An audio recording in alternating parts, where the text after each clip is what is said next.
Your environment shapes what you could achieve. Most people believe achievement is a reflection of your character. If I succeed, I am disciplined. If I fail, I lack the discipline that I need to succeed. This interpretation is incomplete.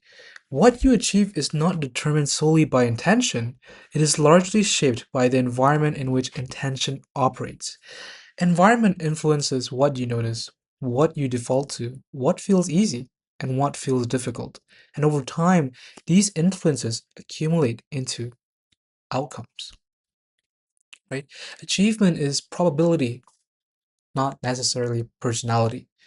Achievement is often treated as proof of internal strength, but behavior follows probability. If an environment increases the probability of distraction, distraction becomes common. If an environment increases the probability of focus, focus becomes more consistent. This does not eliminate personal responsibility, it clarifies leverage. So instead of trying to become a different person, you can change the structure that surrounds you. Right? Every environment contains cues. Cues activate patterns automatically. Right? This is your environment, the architecture of your daily behavior. A phone placed beside your keyboard increases the likelihood of checking it, distraction. A workspace prepared the night before increases the likelihood of beginning work, increased productivity. An open browser tab invites interruption, another distraction. And a cleared digital workspace reduces cognitive noise. None of these factors decide your future in isolation, but repeated daily, they compound. Small environmental advantages accumulate into measurable progress. That's right. So small environmental disadvantages accumulate into stagnation, right? Human behavior follows friction. High friction behaviors require more energy. Low friction behavior require less. If studying requires rearranging your desk, finding materials, and resisting notifications, friction is high. If your materials are organized, your space is quiet, and your phone is out of reach, friction is reduced. When friction decreases, consistency increases. Consistency produces results. Okay? And your environment shapes your identity. Repeated action influences your belief. If your environment consistently supports productive behavior, you begin to see yourself as disciplined, right? If your environment consistently undermines intention, you may conclude that you lack discipline. In both cases, identity follows structure. So this design matters. It really affects your past. It shapes self-perception. So how shape everything of your structures, of your environment.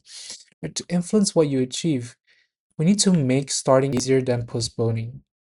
We need to remove visual triggers of distraction. We need to prepare tools in advance. We need to separate spaces by function whenever possible.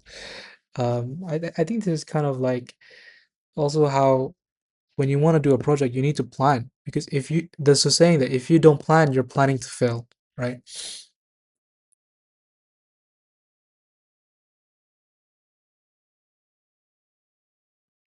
Right. So these changes are modest, their long-term effect is very significant, right? You're not attempting to overpower yourself, you're redesigning the conditions under which you operate. There's also something that I heard that discipline is not necessarily forcing yourself to do the things that you don't want to do. It's more of, which it is in a way. I do believe that discipline is a sort of habit, a mindset, or perspective. Um, but it but to support that, which is in itself difficult, you need to change what is around you to align with the disciplined nature that you want to be, the disciplined habits, the disciplined mindset, the disciplined actions. I think discipline is more of a value, right?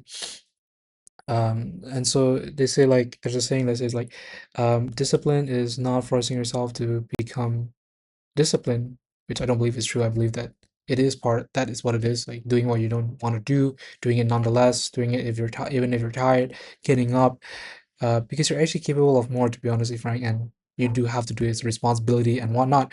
But they also say that your environment, making the necessary shifts that helps you become disciplined. Yeah. So that it's easier to be disciplined. Using structure, plans, calendar, time blocks, and whatnot, right? So we need to reframe the question. Instead of asking, why am I not achieving more? We should ask, what in my environment is shaping my current results? This question moves responsibility from identity to design. Design can be adjusted.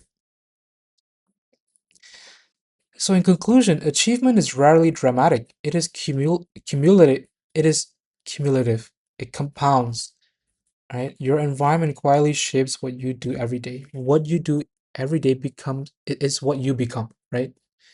Just how to say you are what you eat. What you do is who you are as well. If outcomes need to change, examine structure before criticizing your character, right? Because to achieve success, it doesn't need to just be who you are, right? It also is what you have around you, the structures they use, the systems they use. It's multiple components that come together harmoniously to achieve the goal, the objective, the metric that you want to achieve, right? So design carefully, then allow consistency to emerge, right? And let it compound, and you can see the results once compounded, and that's beautiful, right? Thank you.